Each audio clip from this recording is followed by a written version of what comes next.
Have you ever looked around at your life and thought, well, is this it now? The house is quieter, people don't need you as much or in the same way. Your schedule has changed, your body changed, and somewhere in all that change, you started to wonder, do I still have a purpose? And today, I'm going to show you why getting older can make you question your purpose, what may actually be happening underneath that feeling, and how to recognize the purpose God may have placed right in front of you. Because quiet doesn't mean useless, and different does not mean done. So let's start with the first reason getting older can make you question your purpose. Your roles have changed. For years, you may have been needed in a very visible ways. You were raising kids, possibly, working, running schedules, solving problems, cooking meals, getting people where they needed to go, holding families together, and serving in the church, serving in the community, showing up for everybody, and then slowly, or sometimes suddenly, the roles begin to shift. The kids now are grown up. The job, well, it changes or it has ended. The house, it does get quieter. People stop asking as many questions, and they don't need you in the same daily way. And even if that's good, even if you're proud of them, even if you've prayed for them to become strong and independent, it can still leave a strange ache in your heart, because when you've spent so much of your life being needed, it can feel very strange to enter a season where people don't need you in that same way. And that's where the question starts to creep in. If they don't need me like they used to, what am I here for? Let me tell you the truth. A change in a role isn't the same thing as a loss of purpose. Now, just because the assignment looks different does not mean the assignment disappeared. God can use you as a mother with children in the house. God can use you as a grandmother. God can use you as a widow, and God can use you as a single woman. God can use you retired. God can use you with a full schedule. God can use you when the house is loud, and God can use you when the house is very quiet. Your purpose has never only attached to one role. Your purpose is attached to God. And that's the difference. And when your roles shift, it doesn't mean God is finished. It may mean He's showing you a new way to be faithful. And the second reason getting older can make you question your purpose is this: your pace has changed. And we need to be honest about that. You may not move the same way that you did before. You may not have the same energy you used to at 35, and you may not be able to say yes to everything anymore. You may have to think more carefully about your calendar, your body, your rest, your recovery, and your limits. And if you are used to measuring your purpose by productivity, this can be really hard. I know I seriously had to look at that in my life, because when your pace slows down, the enemy loves to whisper in your ear, see, you're not useful anymore. But that is a lie. Slower does not mean useless. Quieter doesn't mean empty. And limited does not mean disqualified. And sometimes a slower pace makes room for deeper purpose. You may not be doing as many things, but you may be doing the right things with more wisdom. You may not be running everywhere like you used to, but you may be more present where God has placed you. You may not have the same strength, but you may have more discernment. You may not be moving so fast, but maybe you're moving with intention. The world celebrates speed, but God honors faithfulness.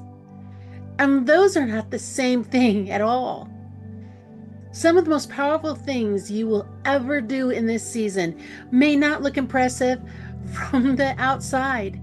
It may be a phone call, a prayer, a handwritten note, a conversation at the right time, a wise word spoken gently, a decision to show up when you wanted to really just pull back, a moment where you noticed someone everyone else overlooked, and that counts. The pace may be different, but purpose can still be present. And if we haven't met yet, I'm Annette, pastor, author, and a fierce fisherwoman.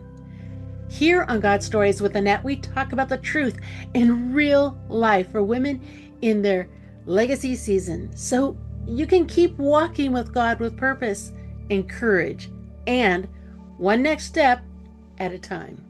And if that's the kind of encouragement you need, go ahead and subscribe. Now, let's talk about why your purpose may look quieter now. And here's the third reason. Getting older can make you question your purpose. Your purpose may not be so quiet.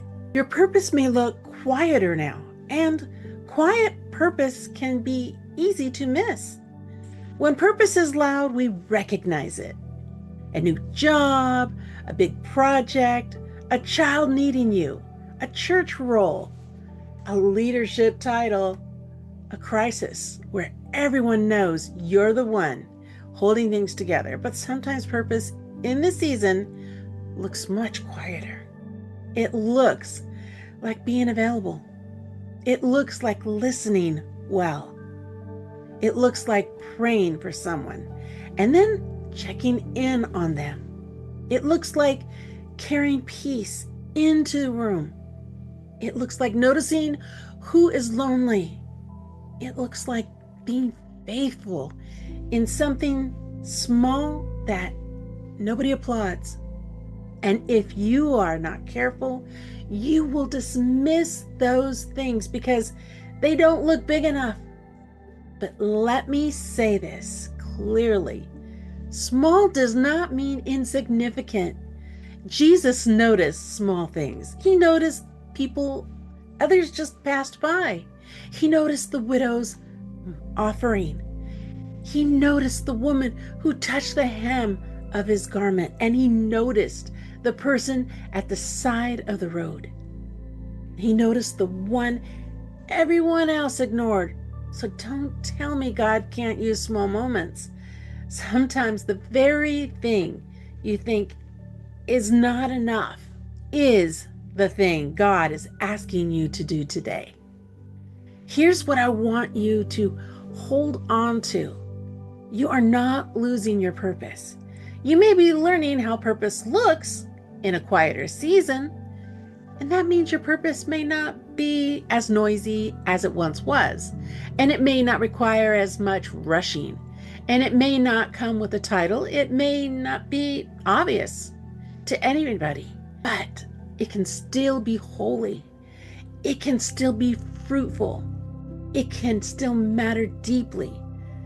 Let me give you an example of what I mean. There was a day when I almost dismissed something because it seemed so small. And I thought, this probably doesn't matter that much. But I felt that little nudge to do it anyways. So I did the small thing. And what I learned was this. Sometimes purpose doesn't arrive with fireworks. Sometimes it arrives as a nudge, a call, a word, a visit, a prayer, a simple act of obedience. And when you obey the small thing in front of you, you may never fully know what God does with it, but that doesn't mean it didn't matter. It means you were faithful And faithfulness is still purpose. Now, let me make this very practical. If you're wondering, what's my purpose now? I want you to ask 3 questions. Question number 1, who is still right in front of me? Sometimes we make purpose too complicated. We think purpose has to be far away, big and formal, or impressive. But often purpose starts with the person who's right in front of you. Who is in your home? Who is in your family? Who is in your church? Who is in your neighborhood? Who is in your community? Who keeps crossing your path? Sometimes the assignment is not hidden. Sometimes we just keep overlooking it because it looks, well, ordinary. Ask God, Lord, who is in front of me right now, today? Not next year, not next week, not 10 years ago, not the version of life you used to have. Today, who is in front of me today, God? Question number 2, what burden keeps touching my heart? Do I keep noticing lonely women, young mothers who are overwhelmed, children who need encouragement, people in your community who need practical help, women who maybe have felt forgotten, people who need prayer, families that need stability, a need at a church, a need in your neighborhood? Sometimes your purpose is connected to what keeps stirring up compassion in you. Not every burden is an assignment, but many assignments begin as a burden. You see something and you think somebody should do something. And God gently says, yes, starting with you. What can you do? Well, not everything, not the whole problem, just the next faithful piece. Now, question number 3, what small, faithful action can I take this week? Because purpose gets clearer when you move, not when you sit and overthink it for 6 months, not when you wait until you feel perfectly confident, not when you wait until someone gives you a title. Purpose often becomes clearer through obedience. So take one step, make that call, send that note, invite that woman to coffee, volunteer once, pray and then check in, offer to help, show up to the meeting, share the wisdom, open your home, ask the question, say yes to the small thing God keeps putting on your heart and putting right in front of you. You do not need to figure out the next 10 years. You need to ask, Lord, what is the next faithful thing for me to do? And then do it. Here's what starts happening. When you stop dismissing the small assignments, you begin to see that your life is not empty. It's darn full of opportunities, and you were just overlooking them. And you begin to notice people again. You begin to hear God's nudges again. And you begin to feel useful again. Not because you are chasing importance, but because you are walking in obedience. And that matters. Because purpose is not always found in doing something bigger. Sometimes purpose is found in paying better attention. Pay attention to the person who keeps coming to your mind. Pay attention to the need that keeps bothering you. Pay attention to the small door God keeps opening. Pay attention to the place where your wisdom could bring peace. Pay attention to the ordinary moment where love, well, it's needed. This is how purpose starts to become visible again. One person, one burden, one step, one act of obedience. And over time, those small, faithful steps start forming a path. And you realize I'm not done. My purpose just looks different now. That is not a small thing. That is a holy thing. And here's your challenge for this week. For the next 7 days, ask God this question every morning: Lord, who is in front of me today? Then take one small faithful action and then comment below using the format. The step that you took. An example would be, well, a friend who has been on my mind, and the step I called her and checked in with her. Or a younger woman at church, the step I invited her to coffee. This is just practical on how we can stop waiting to find this purpose, to feel big and start recognizing it right in front of us.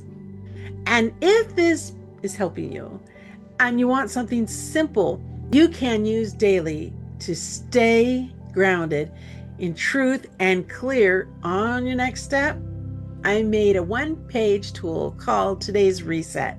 It helps you receive truth, get clear, and take one faithful step so you don't drift through the day.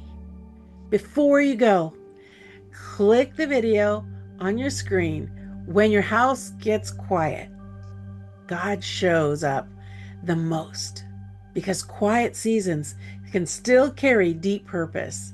And that video will help strengthen you and what we talked about today.